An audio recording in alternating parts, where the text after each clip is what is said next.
My brother manipulated me into giving him my life savings, then used my foster son to smuggle substances. So I set him up, got him arrested, and took my power back in the most devastating way possible. When our father died, my older brother Marcus stepped up and became the male figure in my life that I needed. At first, he was my hero, charismatic and confident, always smiling in that warm, carefree way. Whenever our mom came home exhausted from her second job, he was the one to make us dinner and tell jokes at the kitchen table until we laughed. Back then, he seemed like he could fix anything, but by the time he hit 16, things changed. It was small stuff at first, 20s disappearing from mom's purse, cigarette butts on the kitchen counter. Whenever mom confronted him, he'd cry big, messy tears, promising he'd never do it again. I believed him every single time. Mom would sigh and say she hoped so, but her voice got quieter each time. Pretty soon, she stopped confronting him altogether. In our 20s, the pattern was so clear it hurt. Marcus would only call when he hit rock bottom. Sometimes it was a frantic plea from a police station. Other times, it was a desperate cry from outside his landlord's apartment, begging me to wire money so he could avoid eviction. Each call left me shaking, but I always picked up, because no matter how bad Marcus got, he was still my brother. And each time when he promised me he'd change, I let myself believe him again. Meanwhile, I poured my energy into social work, helping kids whose families couldn't care for them. Work gave me purpose, even though my personal life took a backseat. I skipped dates, passed on vacations, and kept delaying plans to buy my own home because every extra dollar ended up bailing Marcus out again. Then I met Mia. She was 7 and shy, with huge eyes that looked like they'd seen too much already. Mia's foster placement had fallen through, and she clung to me whenever I visited, like I was her last hope. Soon I realized I was ready to adopt. I spent months saving up for a down payment, working late shifts, and even selling some of my things. It was finally my turn to be happy. That's exactly when Marcus showed up again, desperate and pale, telling me he owed money to some dangerous guys. He was practically shaking as he begged, saying they'd unalive him if he didn't pay. My stomach twisted. Marcus knew about Mia, but what choice did I have? He was my brother. I handed over my savings. A week later, I found out Marcus never had debts to dangerous guys. He used the money to gamble and go on a Dubai trip with his girlfriend. The adoption agency called shortly after, gently telling me Mia would have to be placed elsewhere because I no longer had adequate housing. I broke down, sobbing until my chest hurt. When Marcus texted me later, asking for more money because family comes first, something inside me snapped. "You're not my family," I told him. "You're a parasite." I blocked Marcus's number that night and told our mom I wouldn't discuss him again. It hurt, but for the first time in years, I felt free. 2 years later, things finally felt steady. I bought a modest house and was fostering Tyler, a quiet 15-year-old who trusted almost no one but started opening up around me. But then Marcus called out of nowhere, his voice weak and strained, begging to meet. When I saw him, he was skinny and jaundiced, clutching medical paperwork confirming liver disease. He cried in front of me saying how sorry he was. He claimed losing me had finally woken him up. My chest tightened. Part of me desperately wanted to walk away, but I couldn't shake the guilt. After my doctor friend confirmed Marcus's diagnosis looked legit, I cautiously let Marcus back into my life, making it clear I'd never bail him out again. For months, Marcus was the brother I missed. He went to support groups, got a steady job, and even bonded with Tyler. Watching Marcus make Tyler smile made my heart swell with hope. Maybe, just maybe, he really had changed. But that hope shattered one afternoon when I got home early. Marcus and Tyler were gone. Nothing seemed off at first, until Tyler texted me, "Please help." Panic instantly shot through me. I called, but Tyler didn't answer his phone. I grabbed my phone, tracked his whereabouts, and sped to the rundown abandoned apartment building in a rough neighborhood his location showed. When I burst into the room, Tyler was staring at me, eyes wide with fear, a backpack stuffed with substances at his feet. Marcus stood there, smiling coldly, perfectly healthy. "Did you seriously fall for the liver disease thing?" He laughed at me. "You're still the same gullible little sister." This kid made the perfect mule, who'd check a scared teenager. Tyler looked so scared his legs were literally shaking. I asked Marcus to give me Tyler, but he blocked the doorway, shrugging casually. I should have been scared at that moment, and I was, but I wasn't worried. Police were on their way. I had called them before leaving the house as soon as Tyler texted me. I told this to Marcus, and his face just dropped. He started screaming, yelling, and as he was, sirens started sounding in the distance. The next few minutes were complete chaos. Marcus tried to grab the backpack from Tyler, but Tyler kicked it away. Marcus lunged for me, but I dodged him. He was halfway to the window when 2 police officers burst through the door with their guns drawn. They ordered everyone to get on the ground. I immediately complied, telling them I was the one who called. Tyler dropped to his knees, hands up, looking terrified. Marcus tried to run. He shoved past one officer and made it to the hallway before they tackled him. I heard the thud and Marcus yelling as they cuffed him. One officer stayed with us while the other dealt with Marcus. I kept trying to explain that Tyler was innocent, that he was my foster son who'd been manipulated. The officer was professional but firm. They had to take Tyler in for questioning too. I rode in the back of a separate police car, following them to the station. The whole ride, I kept thinking about how I'd failed Tyler. I'd let Marcus back into our lives, and now Tyler was paying the price. At the station, they separated us all. I sat in a small room for what felt like hours, explaining everything to a detective. Marcus's history, how he'd faked his illness, how he must have been grooming Tyler for this. I showed them texts from Tyler asking for help. I explained my job in social services and Tyler's foster situation. The detective seemed sympathetic but kept asking the same questions in different ways. Did I know about the substances? Had I ever participated in any of Marcus's schemes? Was Tyler involved willingly? I answered truthfully each time, but my anxiety kept climbing. What if they didn't believe me? What if they thought I was somehow complicit? After about 3 hours, the door opened and a different officer came in. She told me they'd confirmed my story with my employer and that Tyler had given a statement matching mine. They were releasing him to my custody, but we'd both need to make formal statements later. Marcus was being charged with multiple felonies, substance trafficking, endangering a minor, and a bunch of other charges I couldn't even process at that moment. When I finally saw Tyler in the waiting area, he looked smaller somehow, hunched in on himself. I approached him slowly, not sure if he'd even want to be near me after what happened, but as soon as I got close, he practically collapsed against me, sobbing into my shoulder. I held him tight, apologizing over and over. The drive home was silent. Tyler stared out the window the whole time, and I couldn't find the right words. When we got home, he went straight to his room and closed the door. I sat at the kitchen table, my head in my hands,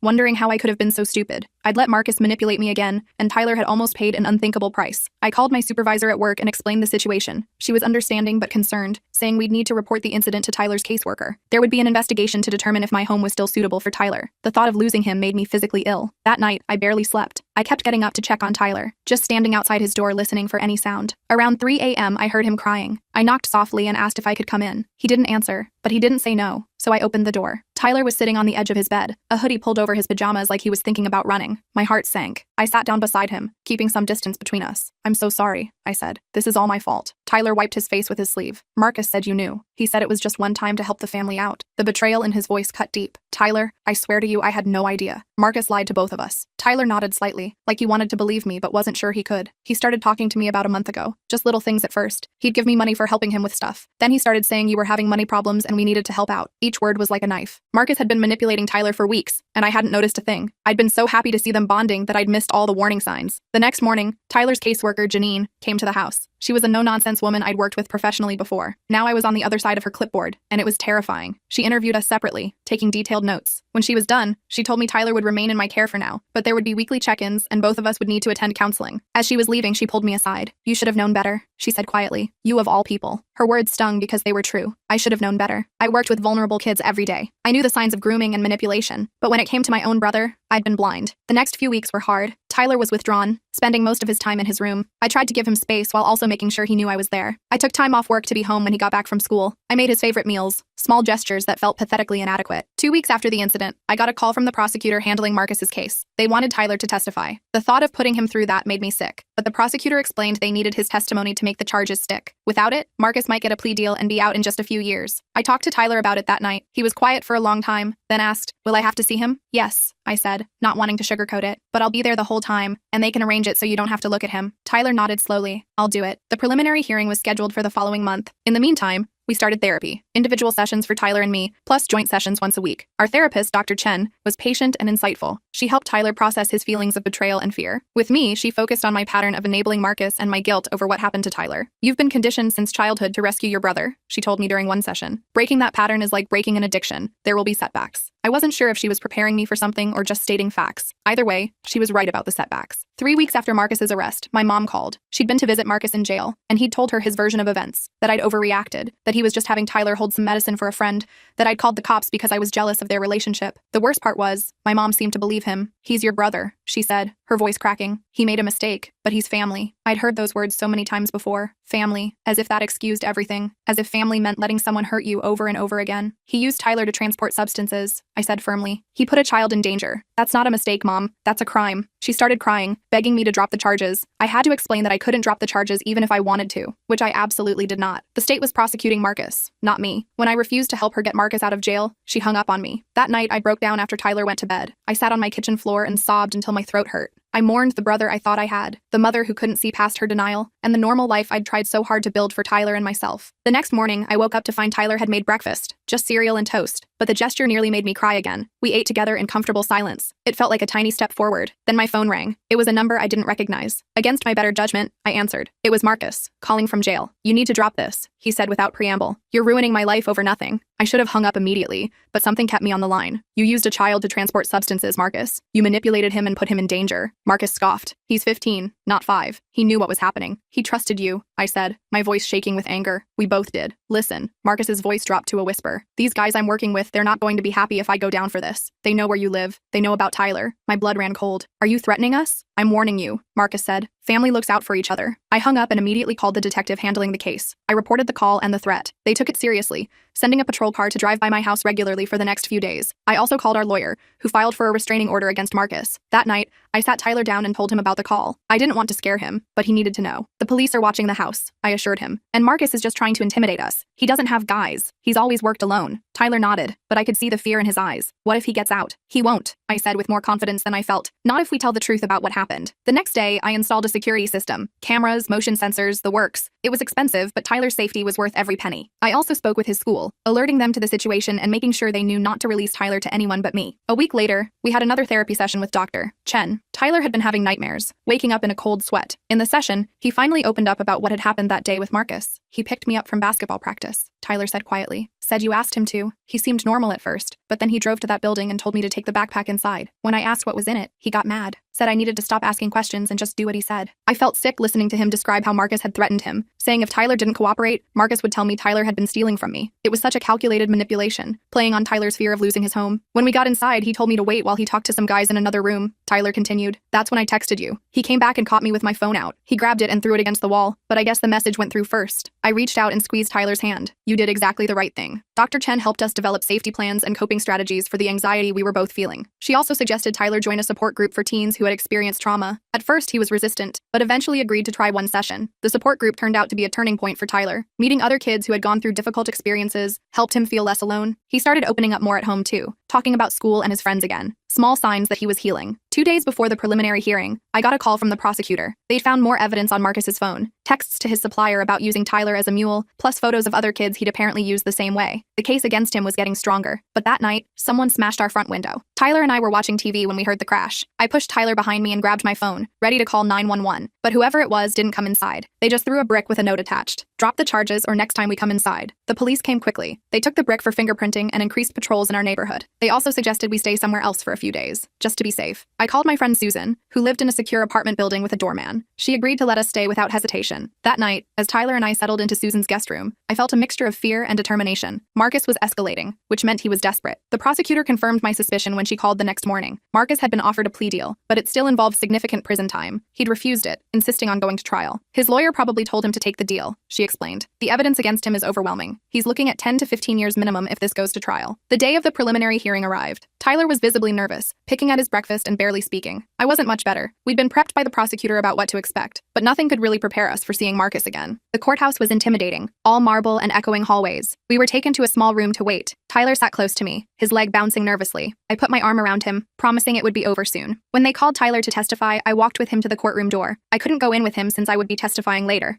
but I gave him a hug and told him I was proud of him. He nodded, took a deep breath, and went inside with the victim advocate. The 45 minutes he was in there felt like 45 hours. I paced the hallway, checking my phone every few seconds even though I knew no one would be texting me updates from inside. Finally, the door opened and Tyler came out, looking drained but relieved. You did it, I said, hugging him. How are you feeling? Okay, he said quietly. Marcus kept staring at me, but I didn't look at him much. The victim advocate, a kind woman named Reese, assured me Tyler had done well. He was very clear and consistent, she said. The judge seemed moved by his testimony. Then it was my turn. Walking into that courtroom, seeing Marcus sitting there in his jail jumpsuit was surreal. He looked thinner than when I'd last seen him, with dark circles under his eyes. When our eyes met, he gave me this smile that made my skin crawl, like this was all just a game to him. I took the stand and swore to tell the truth. The prosecutor led me through my testimony, my relationship with Marcus, his history of manipulation, how he'd faked his illness to get back into our lives. I described finding Tyler at the apartment and what Marcus had said about using him as a mule. When it was the defense attorney's turn, she tried to paint me as vindictive, suggesting I was trying to punish Marcus for past grievances. She implied I might have known about the substances and turned on Marcus only when I got caught. I stayed calm, answering truthfully and not letting her rattle me. The whole time, Marcus watched me with that same unsettling smile. When I described his fake liver disease, he actually chuckled, like it was a clever prank instead of a cruel deception. The judge noticed and frowned at him. After I finished testifying, the judge ruled there was enough evidence to proceed to trial. Marcus was led away in handcuffs, but not before he turned to look at me one last time. The hatred in his eyes was palpable. Outside the courthouse, Tyler and I took a moment just to breathe. It had been an exhausting day, but we'd gotten through it together. As we walked to the car, Tyler surprised me by taking my hand. Thanks for not giving up on me, he said quietly. I squeezed his hand. I never will. That night, we ordered pizza and watched a movie. trying to return to some sense of normalcy. Tyler fell asleep on the couch, and I covered him with a blanket, not wanting to wake him. He looked peaceful for the first time in weeks. My phone buzzed with a text from an unknown number. This isn't over. I blocked the number immediately and took a screenshot to send to the detective. I wasn't going to let Marcus intimidate us anymore. The next morning, I woke up to find Tyler already dressed and eating breakfast. He looked up when I entered the kitchen. I want to go back to school today, he said. I'm tired of hiding. His courage amazed me. Are you sure? He nodded. I can't let Marcus control my life anymore. I drove him to school, watching him walk inside with his head held high. Something had shifted in him after the hearing. He seemed stronger, more determined. I felt a surge of pride mixed with worry, the eternal parent combination. When I got to work, my supervisor called me into her office. I braced myself for bad news, but instead, she told me they'd reviewed my case and found I'd handled the situation with Tyler appropriately. My job wasn't in jeopardy. The relief was overwhelming. You're a good social worker, she said. And from what I can see, you're a good foster parent too. Don't let what your brother did make you doubt that. Her words meant more than she could know. For weeks, I'd been questioning every decision I'd made, wondering how I could have been so blind to what Marcus was doing. Hearing someone I respected tell me I hadn't failed completely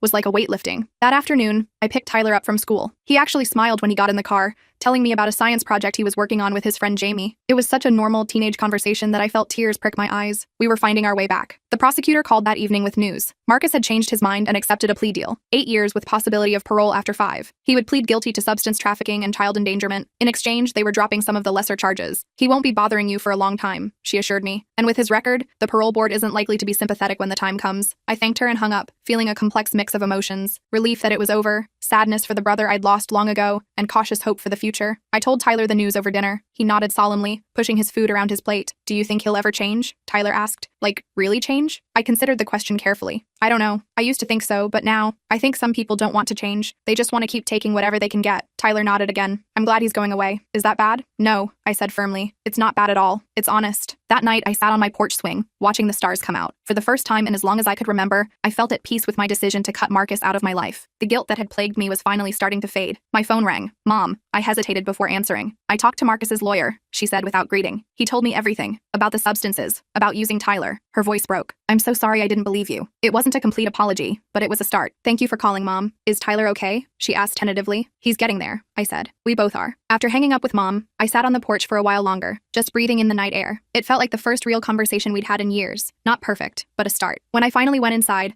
I found Tyler sitting at the kitchen table with a notebook open. What are you working on? I asked, grabbing a glass of water. He shrugged. Just writing some stuff down. Dr. Chen said it might help. I nodded and gave him space. The fact that he was actually following through with therapy suggestions was huge progress. I headed to my room but paused when Tyler called my name. Do you think we could visit Marcus before he goes to prison? The question caught me completely off guard. Why would you want to do that? Tyler fidgeted with his pen. I just want to ask him why. Like, why me specifically? My first instinct was to say absolutely not. The thought of Tyler anywhere near Marcus made my stomach turn. But Dr. Chen had talked about the importance of not dismissing Tyler's agency in his own healing process. Let me think about it, I said finally. And we should discuss it with Dr. Chen first. Tyler nodded, seeming satisfied with that answer. The next day, I called Dr. Chen and explained Tyler's request. She wasn't immediately opposed, which surprised me. It could provide closure for Tyler, she explained, but only if he's truly ready and only with proper supervision. We scheduled an extra session to discuss it further. In the meantime, life continued its slow return to normal. Tyler went to school, played basketball, and even invited a friend over to work on their science project. I went to work, cooked dinner, and tried not to jump every time the phone rang. The prosecutor called with details about Marcus's sentencing hearing. It was scheduled for the following month. She asked if either of us wanted to make victim impact statements. Tyler immediately said yes. I was more hesitant. You don't have to decide right away, she assured me. Just let me know a week before. That night, I couldn't sleep. I kept thinking about what I would say to Marcus if given the chance. All the words I'd swallowed over the years bubbled up like acid. I got up and wrote it all down. Not a formal statement, just a purging of emotions. It felt good to get it out, even if I never said any of it to his face. At our next therapy session, Dr. Chen helped Tyler and me talk through the pros and cons of visiting Marcus. She was careful not to influence his decision either way. I need to do this, Tyler said firmly. I keep having nightmares where I'm back in that apartment, but this time no one comes to help me. I think I need to see him locked up to know he can't hurt me anymore. Dr. Chen looked at me. What are your thoughts? I took a deep breath. I'm scared, I admitted. Scared that seeing him will undo all the progress we've made. Scared that he'll say something to hurt Tyler even more. Tyler reached over and squeezed my hand. I can handle it. We both can. His confidence swayed me. I agreed to arrange a supervised visit, with strict conditions. Marcus would be handcuffed, guards would be present, and we could leave at any time. The prosecutor helped set it up for the following week. The day of the visit, I felt physically ill. I almost called to cancel 3 different times. Tyler was quiet but determined, dressed in his nicest jeans and a button-up shirt like he was going to a job interview instead of a jail. The visitation room was stark and institutional. Metal tables bolted to the floor, uncomfortable chairs, guards stationed at the doors. We sat down and waited. When they brought Marcus in, I barely recognized him. His face was gaunt, his eyes hollow. The orange jumpsuit hung on his frame. He shuffled in with small steps, limited by the chains around his ankles. For a moment, pity welled up in me. Then I remembered everything he'd done, and my resolve hardened. The guard secured his handcuffs to a ring on the table and stepped back, still watching closely. Marcus looked at me first, his expression unreadable. Then his eyes shifted to Tyler, and something like shame flickered across his face before disappearing. "You wanted to see me," Marcus said flatly. "Here I am." Tyler sat up straighter. "I want to know why you picked me. Was it just because I was there, or did you plan it from the beginning?" Marcus looked surprised by the directness of the question. He glanced at me, then back at Tyler. "It wasn't personal, kid. You were convenient. Living in my sister's house, easy to manipulate. Nothing more complicated than that." The coldness of his answer made my blood boil, but Tyler just nodded like Marcus had confirmed something he already suspected. "Did you ever actually care about me?" Tyler asked. "Or was it all fake?" Something shifted in Marcus's expression, a crack in the mask. "I liked you," he admitted quietly. "That wasn't fake. You're a good kid, smart, funny sometimes, but when I needed money," he trailed off. Shrugging like that explained everything. "You could have just asked me for help," I said, unable to stay silent any longer. "Not for money, but for real help. Rehab therapy. Something." Marcus laughed bitterly. "You think I haven't tried that? Rehab is just a revolving door for guys like me." "Guys like you choose to make it a revolving door," I countered. "You never really wanted to change." He didn't argue with that, which told me everything. We sat in silence for a moment, the weight of years of deception and disappointment hanging between us. Finally, Tyler spoke again. "I'm going to be okay," he said, his voice steady. "I wanted you to know that. What you did was messed up, but it's not going to ruin my life." Marcus looked genuinely startled. He opened his mouth, closed it, then simply nodded. I felt a surge of pride so strong it brought tears to my eyes. Tyler was showing more maturity and courage than Marcus had in his entire life. "We're done here," I said, standing up. Tyler followed suit. "Wait," Marcus called as we turned to leave. "I am sorry, for what it's worth." I looked at him for a long moment. "Take care of yourself, Marcus." We didn't look back as we walked out. In the car, Tyler was quiet, staring out the window. I didn't push him to talk, giving him space to process. Finally, as we pulled into our driveway, he spoke. "I don't feel bad for him," he said. "Is that wrong?" "No," I answered honestly. "It's not wrong at all, but I don't hate him either," Tyler continued,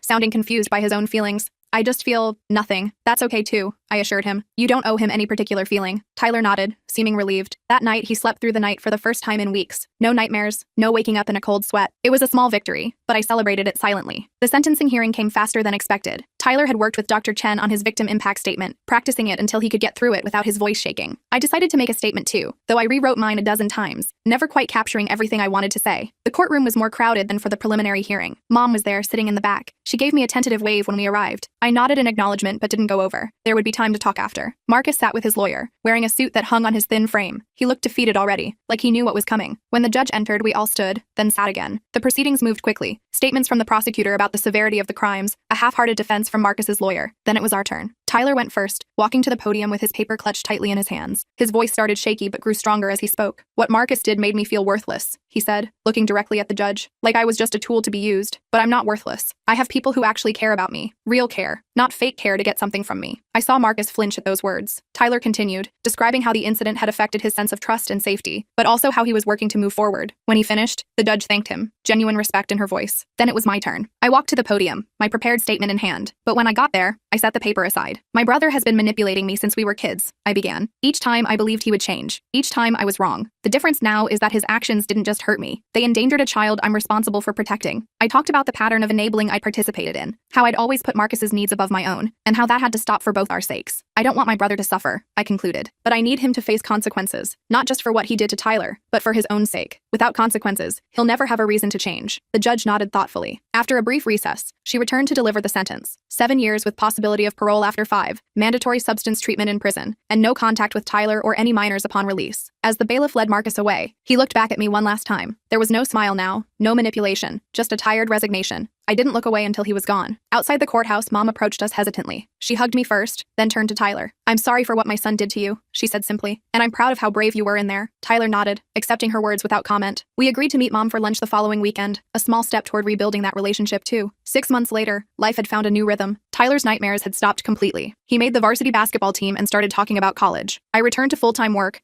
and my supervisor recommended me for a promotion. Marcus wrote me a letter from prison. I read it once, noting that it sounded more genuine than his usual manipulations, then filed it away. Maybe someday I'd be ready to respond, but not yet. My focus needed to stay on Tyler and on building the stable life we both deserved. On the anniversary of the day I found Tyler in that apartment, we went out for ice cream to reclaim the date. As we sat in the park eating our cones, Tyler looked at me seriously. "I've been thinking about something," he said. "When I turn 18 next year, would it be weird if you adopted me? Like, legally?" The question caught me completely off guard. "You want me to adopt you?" He shrugged, suddenly looking younger than his 16 years. "Yeah, I mean, if you want to." You're already my family. Might as well make it official. I blinked back tears, my ice cream forgotten. I'd be honored. That night, I sat on the porch swing again, listening to Tyler playing video games inside. The stars were bright overhead, and for once, my phone wasn't buzzing with crisis calls or desperate pleas, just silence and peace. I thought about Marcus, locked away in prison. I thought about Mom, slowly finding her way back to us. I thought about Tyler, who had survived so much and still found the courage to trust again. And I thought about myself, no longer defined by my brother's chaos, no longer waiting for the next emergency, just living, one ordinary, precious day at a time.